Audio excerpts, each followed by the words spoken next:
Supreme court ने पूछा, क्या कोई व्यक्ति इतना ज़रूरी हो सकता है? इन्फोर्समेंट डायरेक्टर के मामले में सुप्रीम कोर्ट ने केंद्र से सख्त सवाल किए हैं। Enforcement director chief Sanjay Kumar Mishra के टेन्योर को एक्सटेंड करने पर सुप्रीम कोर्ट ने सेंटर से कुछ तीखे सवाल पूछे। सेंटर के इस फैसले से नाखुश सुप्रीम कोर्ट ने अपनी असहमति साफ साफ जताई। सुप्रीम कोर्ट ने 3 मई को एक हियरिंग के दौरान कहा कि उन्होंने 2021 में अपने एक फैसले में स्पष्ट रूप से कहा था कि रिटायरमेंट की आयु होने के बाद इन्फोर्समेंट डायरेक्टोरेट के डायरेक्टर के पद पर रहने वाले अधिकारियों को दिया गया कार्यकाल का विस्तार छोटी अवधि के लिए होना चाहिए, और उसने स्पष्ट रूप से उल्लेख किया था कि मिश्रा को सेवा के आगे कोई एक्सटेंशन नहीं दिया जाएगा। लेकिन सुप्रीम कोर्ट ये देखकर हैरान था कि उनके इस फैसले के बाद भी सेंटर ने enforcement directorate chief Sanjay Kumar Mishra के कार्यकाल की अवधि तीसरी बार बढ़ा दी। इसी चीज़ को नोट करते हुए अदालत ने कहा, क्या संगठन में कोई ऐसा व्यक्ति नहीं है जो उनकी जिम्मेदारी निभा सके? क्या कोई व्यक्ति इतना ज़रूरी हो सकता है कि उसके बिना काम ही नहीं हो सके? Justices BR Gavai, Vikram Nath and Sanjay Karol के बेंच ने सॉलिसिटर जनरल तुषार मेहता को, जो कि सेंटर को रिप्रेजेंट कर रहे थे, उनसे कहा, आपके हिसाब से ईडी में कोई अन्य व्यक्ति योग्य नहीं है। एजेंसी का 2023 के बाद क्या होगा जब वह रिटायर होंगे? सुप्रीम कोर्ट के सवाल का जवाब देते हुए तुषार मेहता ने मिश्रा के एक्सटेंशन को लेकर सेंटर के फैसले को डिफेंड करते हुए कहा कि मिश्रा का एक्सटेंशन एडमिनिस्ट्रेटिव रीजंस की वजह से नेसेसरी है और साथ ही उनकी लीडरशिप भी इम्पेरेटिव है, स्पेशली आने वाले फाइनेंशियल एक्शन टास्क फोर्स के रिव्यू के लिए, जो कि 2023 में होने वाले हैं।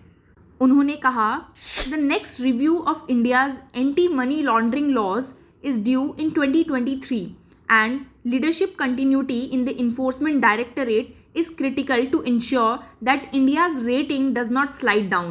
सॉलिसिटर जनरल ने कोर्ट को बताया कि कार्यबल के साथ पहले से ही बातचीत कर रहा व्यक्ति इससे निपटने के लिए सबसे उपयुक्त है।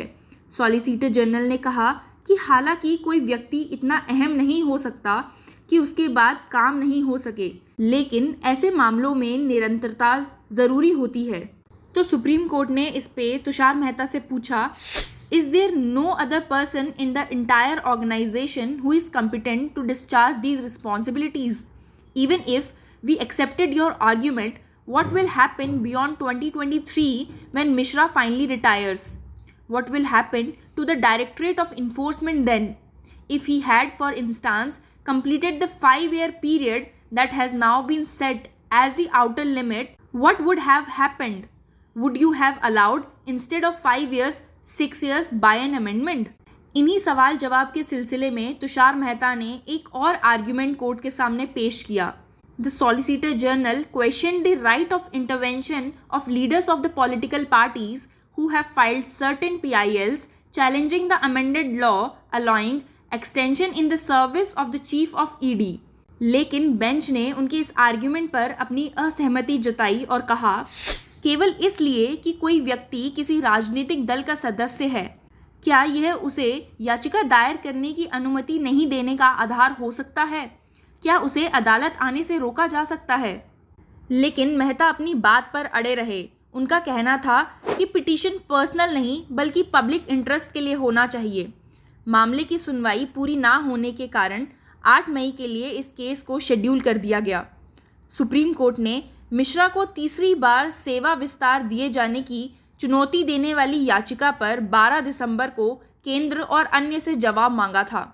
आपकी जानकारी के लिए बता दें कि मिश्रा को पहली बार 19 नवंबर 2018 को 2 साल के लिए ईडी का डायरेक्टर नियुक्त किया गया था।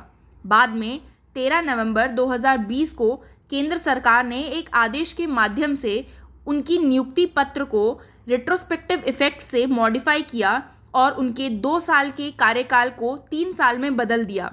सरकार ने पिछले साल एक अध्यादेश जारी किया जिसके तहत ईडी और CBI प्रमुखों का कार्यकाल 2 साल की अनिवार्य अवधि के बाद 3 साल तक बढ़ाया जा सकता है। देखते हैं सुप्रीम कोर्ट इसमें क्या डिसीजन देती है। Till then keep following us for more legal updates and news.